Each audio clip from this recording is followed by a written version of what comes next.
The first person I told a story about was imaginary. They were invisible. They didn't exist. I was 4 years old, but my mother heard every day stories about Cheeky. I need to push Cheeky on the swing.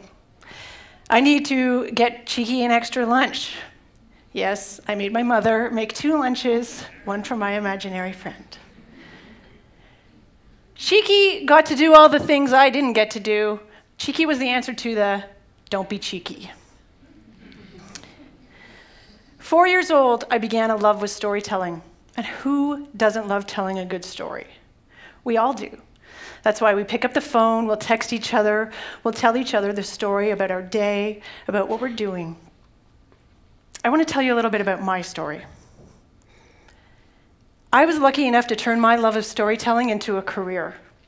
For 16 years, I worked in digital journalism in newsrooms across the country. I told stories with data visualizations. I told stories with online communities.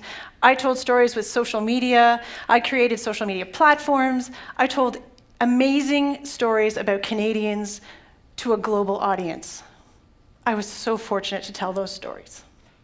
And then, after 16 years, I got laid off. So I did what a lot of people do when they get laid off. I went for coffee. I went for a lot of coffee. Actually, I went for about 32 coffee chats with people in 3 months. It was a highly caffeinated affair. I was trying to understand if I was going to move into the world of content marketing and communications, I needed to know as much as I could. So I would talk to people about what's it like to work in a nonprofit? What's it like to work at an agency? How is it like working for government? In the Harper era in communications, not so great. So I went on all these coffees, and I would ask people what it was to be who they were. If they were to do it over again, what would they do differently? I was interviewing them. I was in my comfort zone. I was a journalist. But you know what would happen? Eventually, the tables would turn, and they'd say, "So tell me about you." And I would draw blank. Because in all those years of telling stories, I never told a story about myself. I was never really good about explaining who I was, what I was passionate about, or what I did. But since then, I've worked on that. I now have a better elevator pitch, an escalator pitch, anything you ask me to do. But I think we as Canadians need to get a whole lot better about telling our story. The fact that I was so shy about telling my story is so Canadian, eh? So I would tell my story, and I would talk about what I was doing next. And I would talk about Canada and a space for Canada. Unless you've been living under a rock and unless you've missed the theme of tonight's event, it is Canada's birthday. We're turning 150 since Confederation. And it's a great time to look back at the past and where we've been, but it's also an opportunity to look at the story of where we want to go, and who we want to be, and what we want to say about our country. There's been a real evolution in storytelling. News organizations and newspapers, I'm sad to say, are no longer our sole trusted source. It used to be that you would go to a news outlet to find out what was going on. Now you go to places, to people you trust. The new trusted source are people you follow, people you like, or people you subscribe to. There's a reason why fake news grew so rapidly. It's because these are people we now trust. I could spend all night talking about different social media platforms. I really could. Just ask my husband. However, we only have a finite amount of time here, so I'm going to focus on the big two. And this is how we can tell our story. Let's start with Facebook, because Canadians really, really love Facebook. If Facebook were a country, it would have 1.8 billion people living in it. That makes Facebook bigger than India and bigger than China. Facebook is a huge nation, and guess what? Canadians per capita are more active on Facebook than any other country. So give yourself a thumbs up for that. 19 million Canadians are on Facebook every single month.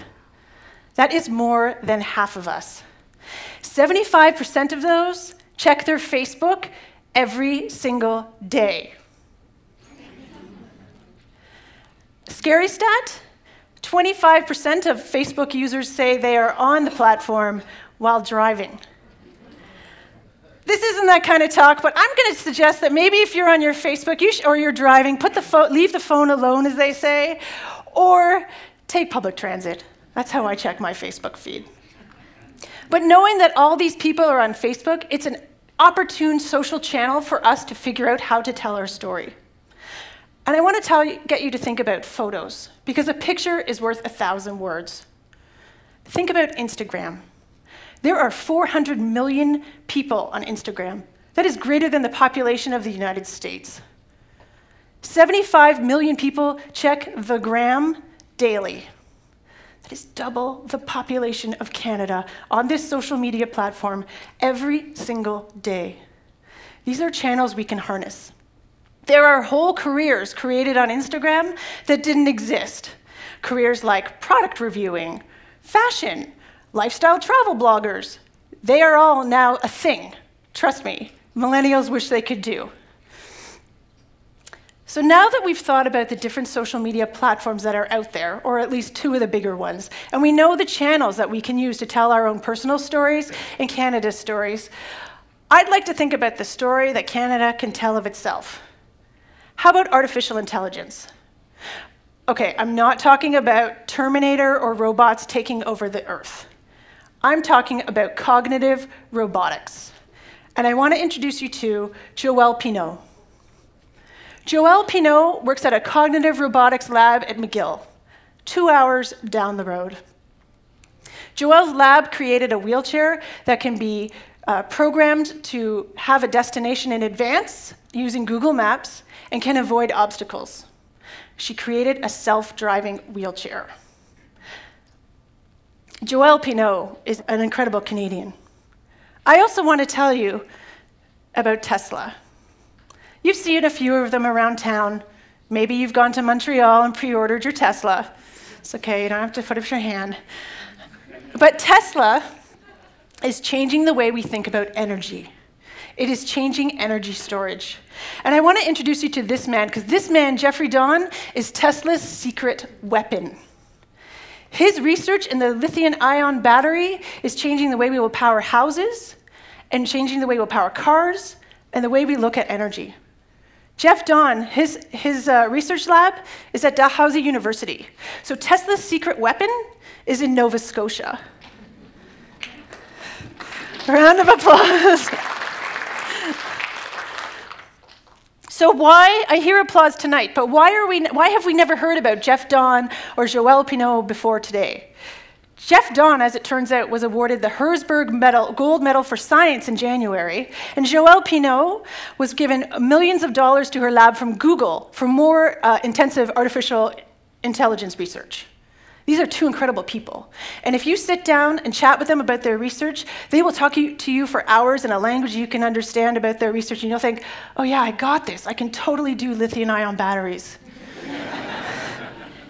But then if you turn to them and say, your work is changing the world, they are so wonderfully Canadian. They will get embarrassed, they will shrug, and they'll just kind of laugh it off. They have very little social media presence. And I would argue that's a big part of the reason why we know very little about them.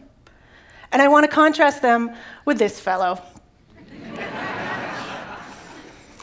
So I presume you're laughing because you know Commander Chris Hadfield, Canada's rock star astronaut, right? Chris Hadfield is a genius. A genius, first of all, because you can't have a C average and get into NASA, but he's also a genius because he understood that if he did not tell the world about his work, it wasn't worth anything. It wasn't valuable. And he understood that Canada is more than the Canada arm. 2 seconds. Let's just look at Chris Hadfield's social media platforms. 1.9 million Twitter followers. That is larger than the city of Vancouver, listening to him on Twitter every day. His YouTube channel, 350,000 plus subscribers, bigger than the city of Oshawa. Facebook, more than 890,000 page likes for Commander Chris Hadfield. That's larger than the population of Quebec City. It's a huge social media presence. And it's not just playing David Bowie in space. So we have to think about what it is that we want to tell. And I've just talked to you about a handful, 2 people you've never heard about, perhaps, and their innovation. I haven't even talked to you about the 2 PhD students at UBC who are developing wearable technology for kids, autistic kids, that helps them understand the changes in their body and their anxiety levels and helps them understand the behavioral patterns that can prevent meltdowns. Wow, I just heard someone say. Yes, there is a global demand for this device, and it hasn't even started the clinical trials yet. UBC has declared these 2 Alumni of the Year. And guess what? They don't graduate till the end of 2017. We are an innovation nation. We just don't act like one. And here's what I'm saying. Unless we change the narrative, people will make that narrative up for us. We are very nice people. We live in the north. It's cold and it snows a lot. These are not alternative facts. It's true. But Canada has so many more depths to it. So I ask you, pull out your phones, maybe not now, but on the break, and don't just don't just be polite, but get out there and tell the stories of what we're doing so well. Let's thump our chest a little bit and be proud to be Canadian. Together, we can change the narrative for the next 150 years. Thank you.